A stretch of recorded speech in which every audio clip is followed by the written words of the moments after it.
Assalamualaikum warahmatullahi wabarakatuh. Perkenalkan, nama saya Nova Lui Cahyo Wibowo dengan NIM 10602039 dengan rekan saya yaitu Piam Prawira Nurbay Hakim dengan NIM 10602059. Di sini saya akan menjelaskan apa itu clustering. Clustering adalah teknik dalam analisis data yang digunakan untuk mengelompokkan objek atau data ke dalam grup atau cluster berdasarkan kesamaan karakteristik. Tujuannya adalah agar data dalam satu cluster memiliki kesamaan yang lebih tinggi dibandingkan dengan data di cluster yang lain. Jenis-jenis clustering. Jenis-jenis clustering terdiri dari 3, yaitu Kamens clustering, hierarchical clustering, dan DB-scan. Yang pertama, metode paling umum yang membagi data menjadi kakak cluster, meminimalkan jarak antara data dan pusat cluster. Yang kedua, mengelompokkan data dengan cara membangun pohon di hierarki terdiri dari aglomeratif bergabung dalam divisi pemisahan. Yang ketiga, mengelompokkan data berdasarkan kepadatan, baik untuk data dengan bentuk cluster yang tidak beraturan. Mengapa Kamens? Kamens adalah salah satu algoritma clustering yang paling populer dan banyak digunakan dalam ilmu data dan pembelajaran mesin. Kamens memiliki tujuan untuk meminimalisir fungsi objektif yang telah diriset dalam proses clustering. Tujuan tersebut dilakukan dengan cara meminimalkan variasi yang ada di dalam cluster.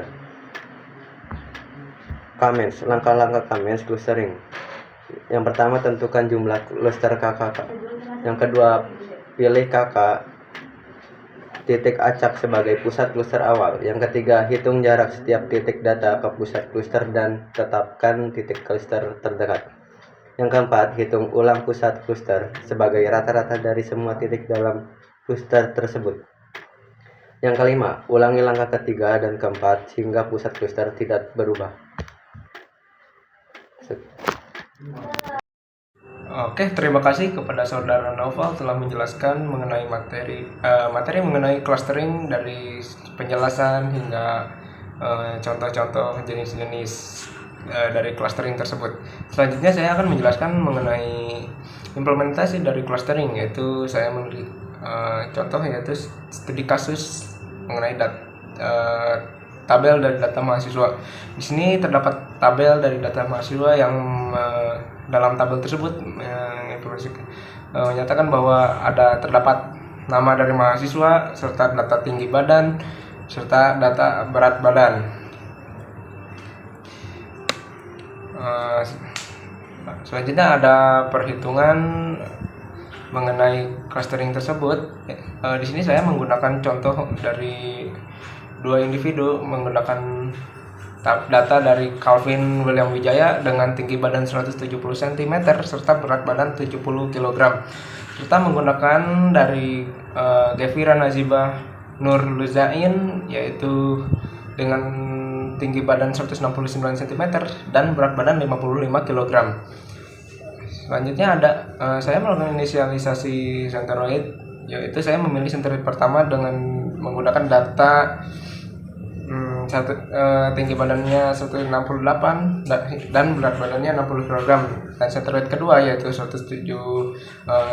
tinggi badannya 170 cm dan berat badan 70 kg, serta centroid ketiga yaitu tinggi badan 160 cm serta berat badan yaitu 65 kg.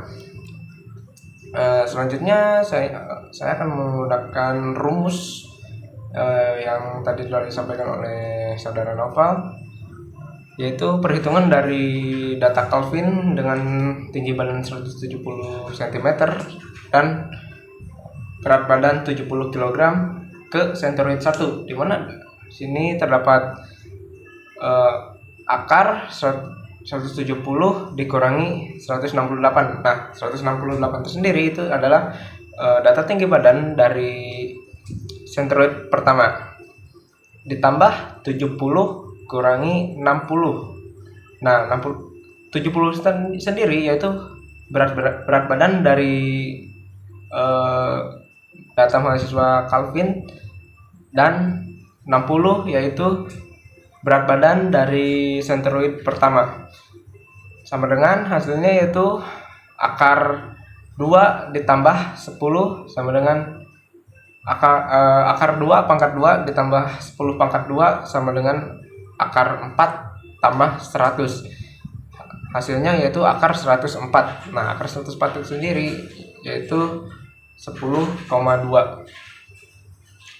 Lalu data Calvin ke centroid 2, di mana centroid 2 itu sendiri memiliki data yang sama dengan Calvin, yaitu 170 dikurangi 170.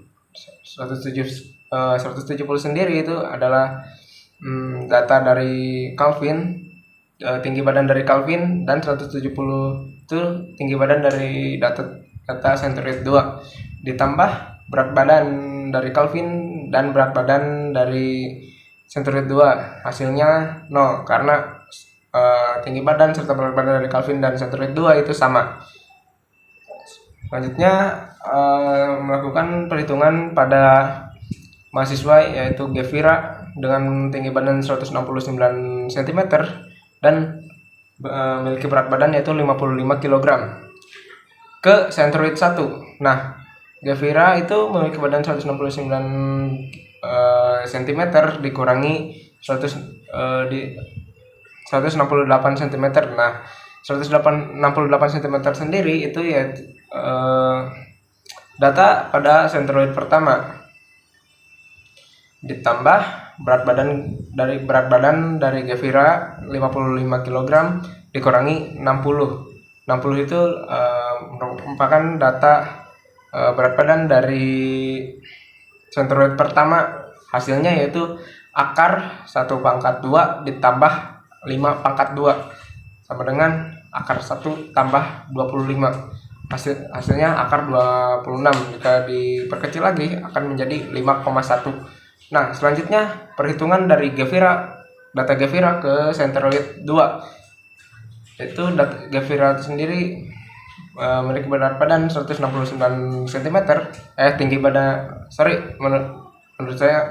maksud saya tinggi badan 169 cm, dan ke centroid 2 yaitu data pada centroid 2 itu memiliki tinggi badan 170 cm. Ini tinggi badan Gevira dikurangi tinggi badan dari data dari centroid 2 ditambah berat badan dari Gevira yaitu 55 kg dikurangi data berat badan dari centroid 2. Hasilnya yaitu akar 1 tambah 225 sama dengan akar 226. Jika diperkecil lagi akan menjadi 15,03. Kesimpulannya yaitu setelah beberapa iterasi akan mendapatkan pengelompokan data siswa berdasarkan tinggi dan berat badan mereka. Ini dapat membantu dalam memahami postur tubuh dan mengidentifikasi kelompok mahasiswa berdasarkan postur tubuh yang serupa. Saya Wiam Prawira Nurul Hakim, mohon dari kelompok 4, mohon pamit. Mohon maaf jika ada kesalahan. Assalamualaikum warahmatullahi wabarakatuh.